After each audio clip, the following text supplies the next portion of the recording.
Right. Hello. I'm the CEO and one of the co-founders of MycoMine. We're a deep tech startup, Stockholm-based, on our third year journey right now. We're working on biological systems mostly, so not so much technology. What we do is we develop sustainable green solutions for treatment and recycling of various kinds of environmental pollutions. Mostly we work with what we call hydrocarbon-based pollutions, basically oil, but also refined oils like diesel, fuel, etc., etc. We're also developing our systems right now for treatment of heavy metals and the forever chemicals that you probably know about, PFAS. So we're trying to really broaden the use of our systems. There you go. So we're working with biological systems, biological processes, and more precisely fungal processes. They're of the name Myco. This is our MycoCube. This is the treatment plant, which is sort of the innovation. And the active ingredient here is fungi. Fungi are decomposing oils and turn it into biomass. That's the whole point here.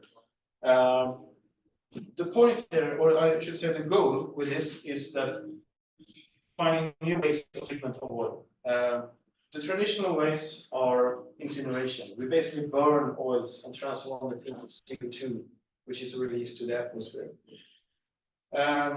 By using biological systems, we can transform it back to the actual carbon cycle, the natural carbon cycles. So we basically do biomass of it, and the biomass is compostable, and we can recycle it back to soil as soil improvement, etc., etc. Our fungi reaches a degradation rate of 99% of all the oils in these systems. I have never seen a higher number actually in bioremediation at any point. The MycoCube is also modular, which means that it's mobile. We can bring it to the actual polluted site and not, as we usually do, bring the actual pollution to a central treatment plant. This means that we can reduce transportations, the costs, and also the CO2 emissions from the transportations. The modular system also makes it scalable, and scalable or scalability is sort of key to this, because when working with microbes, we really need to find ways to scale things from lab to pilot and to industrial sites. This is a really challenge, and MycoMine has been around for about 3 years, but it's based on many, many years of research and science. We've been around for 10, 15 years working on these things, fungal cultures. We've been all around like refineries, mines, all kinds of polluted environments, sampling fungi, screening them towards different kinds of pollutions to find out who fungi are the best, which fungi are the best, at what rates can they degrade the pollutions, etc. And the whole point here is that we will be able to scale this. And scalability is really a problem, I think.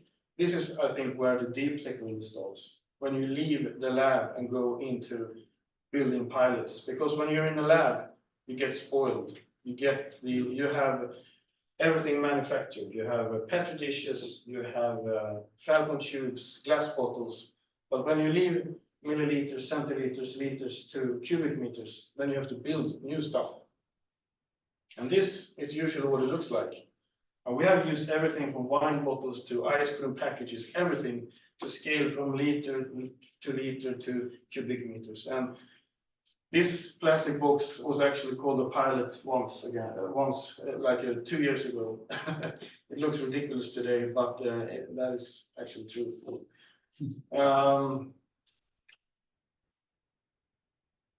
2 years ago, we felt that we were at a point where we could actually scale these biological systems. And we were fortunate to work with the Swedish Fortification Agency. They have a mine outside Stockholm called MycoMine, which has been used as a fuel storage by the Swedish defense during the Cold War. And after the Cold War, they abandoned the mine and they tried to sanitize it since then, without success. So last winter, we were able to install our first pilot here. It went for about 6 months as a pilot, and after that, we had an evaluation. And it was a real success, actually. We decomposed almost 100% of all hydrocarbons in this mine. The water that we cleaned were at drinking water quality, usually. So this was a huge success, and we were able to get this as a permanent system. So this is the only way we treat this mine now. This was also sort of a game changer for us, because we could actually show that we could go from lab to pilot. Even if this is a small pilot, it can handle about 15 cubic meters. We could show that there's scalability in this process. Next step is to go from pilot to industry. That is an even harder, or I should say, a bigger challenge, because this is not only a construction issue, this is a partnership issue. You need someone to believe in you and invest.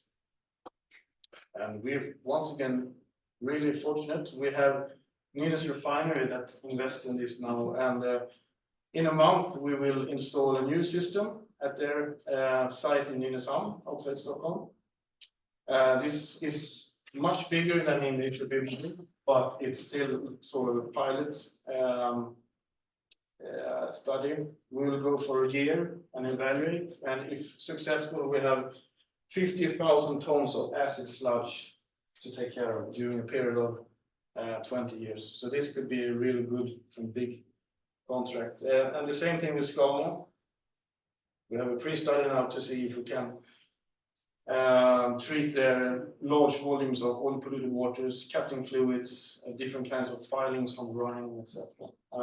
So really sort of weird organic end products from their production. And we're also talking to Shell. They are interested in installing one of our systems at the refinery in Rotterdam. Actually, I was sitting in that room an hour ago and got go ahead from Shell, so this will happen now, which is fantastic. So within 3 years, I think we went from petri dishes to industrial scale. It's an incredible journey. I think I can't really believe it myself, but it's happening, and it's fantastic. And yeah, I really hope that you follow our journey ahead also. So thank you for your attention. Yeah,